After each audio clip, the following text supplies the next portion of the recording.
నారాయణం నమస్కృత్య నరంచేవ నరోత్తమం దేవీం సరస్వతీం వ్యాసం తతో జయముదీరయేత్. ఓం శ్రీ గణేశ శారద మాతృశ్రీ గురుభ్యోం నమ.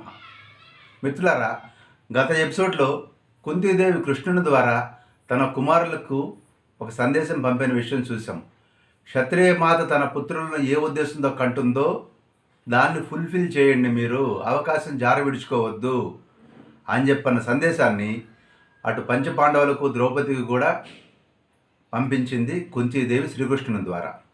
అప్పుడు శ్రీకృష్ణుడు మేనత్ అయినటువంటి కుంతీదేవి దగ్గర సెలవు తీసుకొని ఈ భీష్మ ద్రోణాదులందరినీ కూడా తన కోసం వచ్చిన వాళ్ళందరినీ వెనక్కి పంపించేసి, కర్ణ నువ్వు నాతోటి ఊరి చివరి దాకా రా అని తన రథంలో ఎక్కించుకుని బయలుదేరాడు.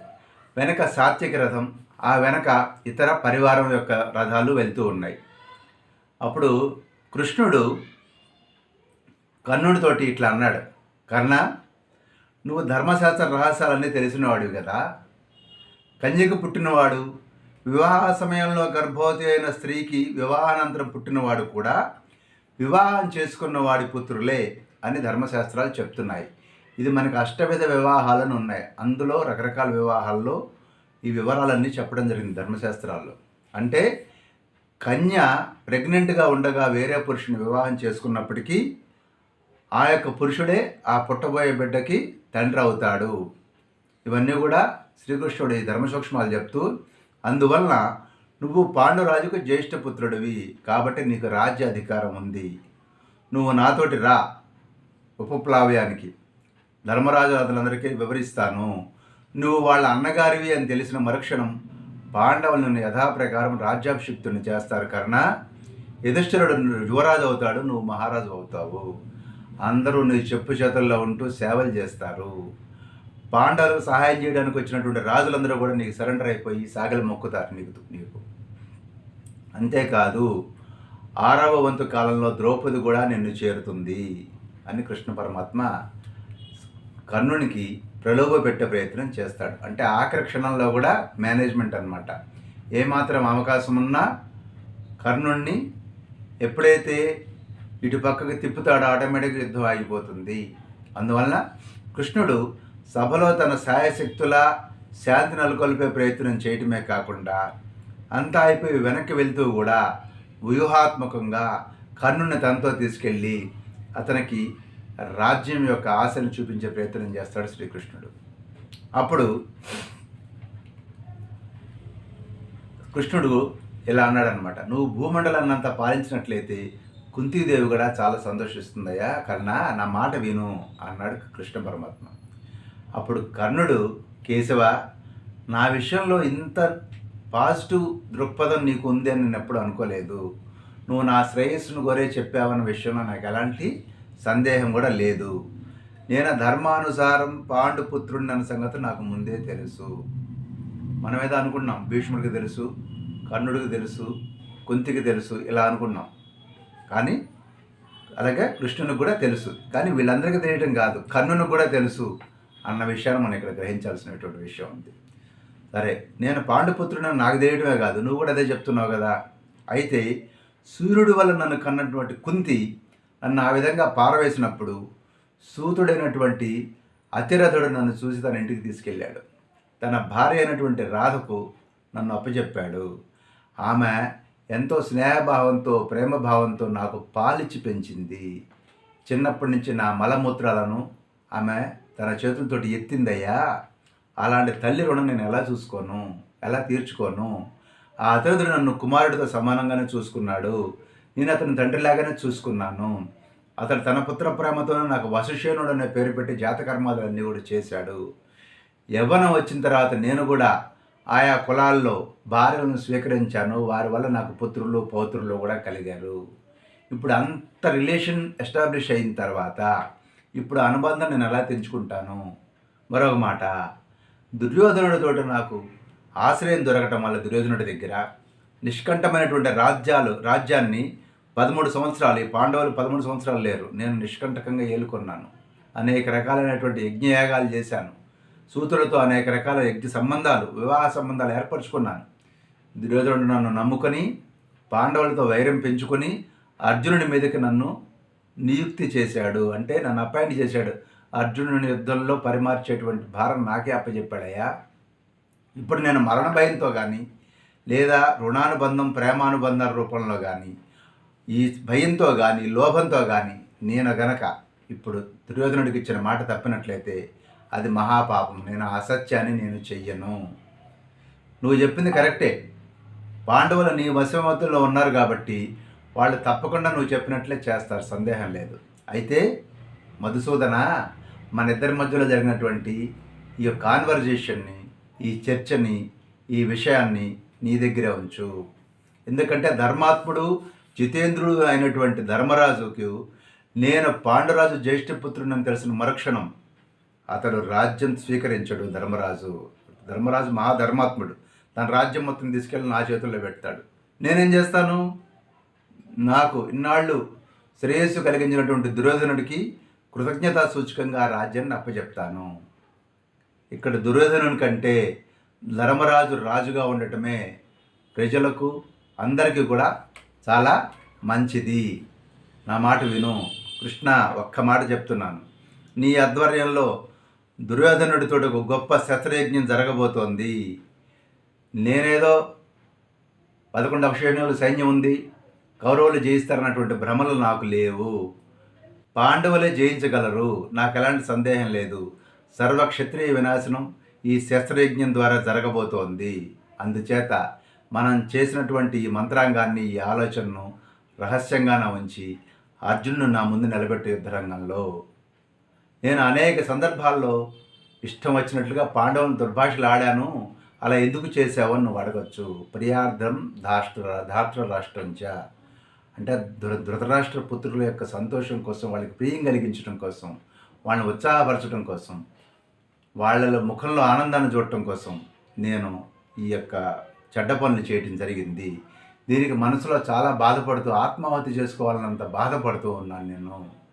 అయితే వీరుణ్ణి కాబట్టి ఆ పని నేను చేయలేను. ఇప్పుడు యుద్ధంలో నేను చంపటమో చావటమో జరుగుతుంది అన్నాడు. అప్పుడు కృష్ణుడు కర్ణుని మాటలు విని, నేను ఇస్తున్నటువంటి పృథ్వీని నువ్వు అంగీకరించట్లేదు, సరే యుద్ధం తప్పదు. ఈ పాండవులందరూ కూడా విజృంభించి యుద్ధం చేస్తున్న సందర్భంలో జూదంలో ఉన్నటువంటి పదాల పేర్లు ఏవి ఉండవు. అంటే ద్వాపరము, కృతము, త్రేత ఇవన్నీ కూడా జూదంలో కొన్ని పదాల పేర్లు, పడికట్టు పదాలు జూదంలో వాడతారు. కృత, త్రేత, ద్వాపర ఇలాంటి పదాలు ఏవి ఉండవు. కన్నా వెళ్ళి భీష్మ, ద్రోణ, కృపాదులతో చెప్పు, ఇప్పటిదాకా సుఖంగా ఉన్నారు, సుఖంగా ఉండండి. ఇక రాబోయేది యుద్ధకాలము, సమశీతోష్ణమైనటువంటి కాలము. వాటికి 7వ రోజున అమావాస్య అవుతోంది. అది ఇంద్రదేవతాకమైనటువంటి తిథి అన్నారు. ఆ రోజున యుద్ధానికి అన్ని రకాలుగా అనుకూలమైనటువంటి దినము అని చెప్పు అన్నాడు. అప్పుడు కృష్ణుని మాటలు ఉన్నటువంటి కర్ణుడు సంతోషంగా, మహాబాహు, నువ్వు నన్ను మోహింపజేయటం కోసం ఇప్పటిదాకా ఎంతసేపు మాట్లాడావు, నన్ను ప్రలోభ పెట్టే ప్రయత్నం చేసావు, నాకు అర్థమైంది. ఈ పృథివీ పూర్తిగా నశించబోతుందన్న సంగతి నాకు స్పష్టంగా అర్థమవుతోంది. ఇందుకు శకుని, దుశ్శాసనుడు, దుర్యోధనుడు, నేను మేము నలుగురమే కారణము అని చెప్పని కర్ణుడు ఒప్పుకున్నాడు. ఒప్పుకుంటూ చాలా మనం ఇక్కడ అనుకుంటాం అనమాట, దుష్ట చతుష్టయం అనే పేరు ఇక్కడే అనమాట. నలుగురు ఎవరు ముఖ్య కారకులు? నలుగురు. అది కర్ణుడు కూడా అదే మాట చెప్తాడు. ఆకాశంలో గ్రహాల సంచారాన్ని బట్టి, అనేక దుశ్శకనాలను బట్టి కూడా ధార్తరాష్ట్రులు, అదేవిధంగా వారి సైన్యాలు నశిస్తాయని, పాండవులు జయిస్తాయని స్పష్టంగా తెలుస్తోంది. ఎవరన్నారు ఈ మాట? కర్ణుడు అంటున్నాడు.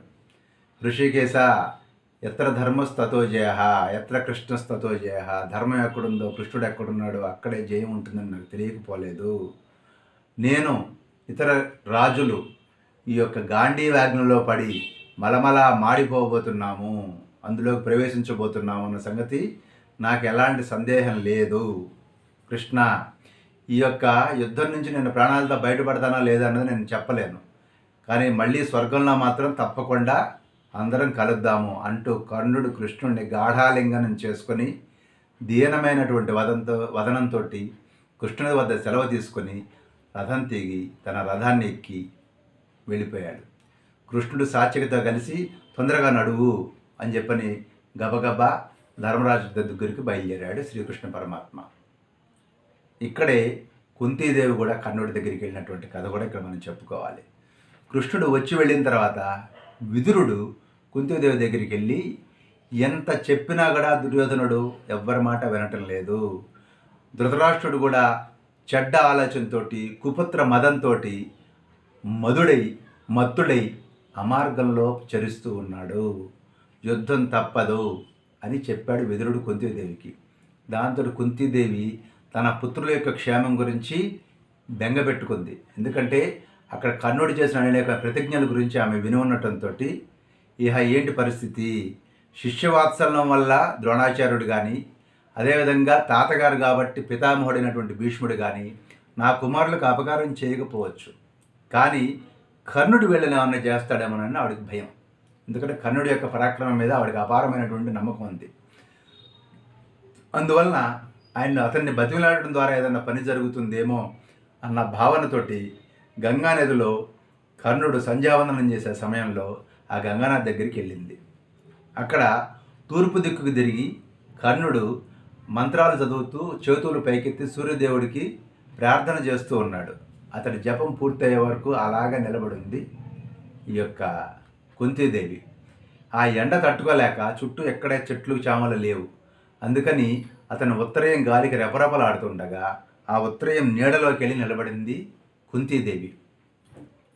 కర్ణుడు ఎప్పుడు కూడా సూర్యోపాసన చేసేటప్పుడు వీపంతా బాగా వేడెక్కి మాడిపోయేదాకా సూర్య ఉపాసన చేసేవాడు కర్ణుడు మొదటి నుంచి. అందువల్ల ఎంతోసేపు కర్ణుడు సూర్యుని యొక్క జపం చేసి వెనక్కి తిరగగానే ఉత్తరయం యొక్క నీడలో ఉన్నటువంటి కుంతీదేవి కనపడింది కర్ణుడికి. అమ్మా, రాధ అతిరథ పుత్రుడైనటువంటి కర్ణుడను నేను అభివాదం చేస్తున్నాను. పూజ్యురాలైనటువంటి నువ్వు ఇక్కడికి ఎందుకు వచ్చావో చెప్పమ్మా అన్నాడు. నీకేం సహాయం చేయాలి అన్నాడు కర్ణుడు. కర్ణ, నువ్వు రాధేయుడు కాదయ్యా, నా కుమారుడివే. నేను కన్యగా ఉన్నప్పుడు నాకు ప్రథమ పుత్రుడిగా జన్మించావు. నువ్వు నీ సోదరులు ఎవరో తెలియక దుర్యోధనుని ఇన్నాళ్ళు సేవించావు. అర్జునుడు దిగ్విజయం చేసి సంపాదించినటువంటి రాజ్యాన్ని దుర్మార్గులందరూ అపహరించారు.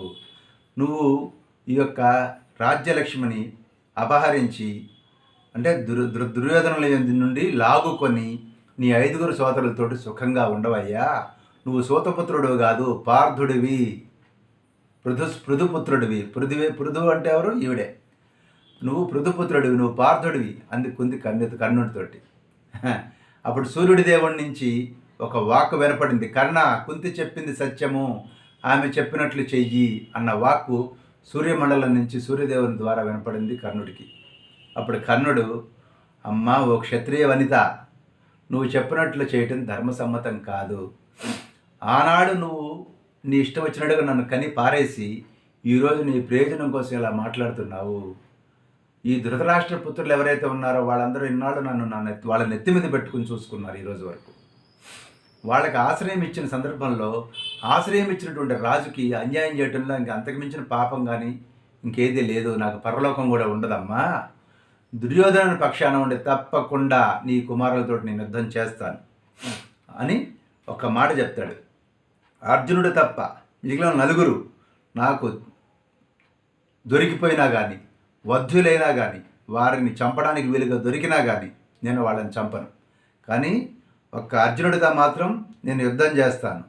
అతన్ని నేనే వధిస్తే నాకు ఆ ఫలం లభిస్తుంది, దుర్యోధనునికి ఇచ్చిన మాట తీర్చుకున్న వాడిని అవుతాను. లేదా అతని చేతిలో నేను మరణిస్తే నాకు కీర్తి లభిస్తుంది. ఏదైనా నీకు మిగిలేది పంచపాండవులే, 6వ వాడు ఉండడు అన్నాడు.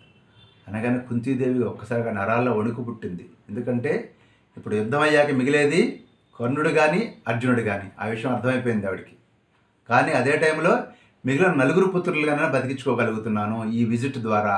ఇప్పుడు కర్ణుడిని ఆమె సమీపించడం ద్వారా ఆమె కలిగిన లాభం ఏంటి? మిగిలిన 4కి గ్యారంటీ దొరికింది. కర్ణుని చేతిలో వాళ్ళకి మృత్యువు రాదు. ఆ 4 కర్ణుడు ఏమీ చేయడు, గ్యారంటీడ్. ఒక అర్జునుడు కర్ణుడి దగ్గర మాత్రం క్లాష్ వస్తే ఎవరో ఒకళ్ళే బతుకుతారు, ఒకళ్ళు ఉంటారు. ఈ విషయం క్లారిటీ వచ్చిన తర్వాత కుంతిదేవి వణిగిపోతూ, నాయన దైవం బలవత్తరమైనటువంటిది, సరే మిగిలిన 4 పుత్రుల్ని వధించనున్నావు కదా, అది మాత్రం గుర్తుంచుకొని ఆయన నీకు క్షేమం జరుగుతుంది అని చెప్పని ఆశీర్వదించి వెళ్ళిపోయింది. ఈ రకంగా కర్ణుడు కుంతికిచ్చినటువంటి వరం కారణంగా మరోసారి అతని చేతులు కట్టివేయబడినట్టుగా అయిపోయినాయి కర్ణుడికి. ఆ తర్వాత కౌరవ సభలో జరిగిన విశేషాలను శ్రీకృష్ణుడు ధర్మరాజుకి ఏమని తెలిపాడు, తద్వారా వాళ్ళు ఏం మాట్లాడుకున్నారు అనేది నెక్స్ట్ ఎపిసోడ్లో తెలుసుకుందాం. స్వస్తి.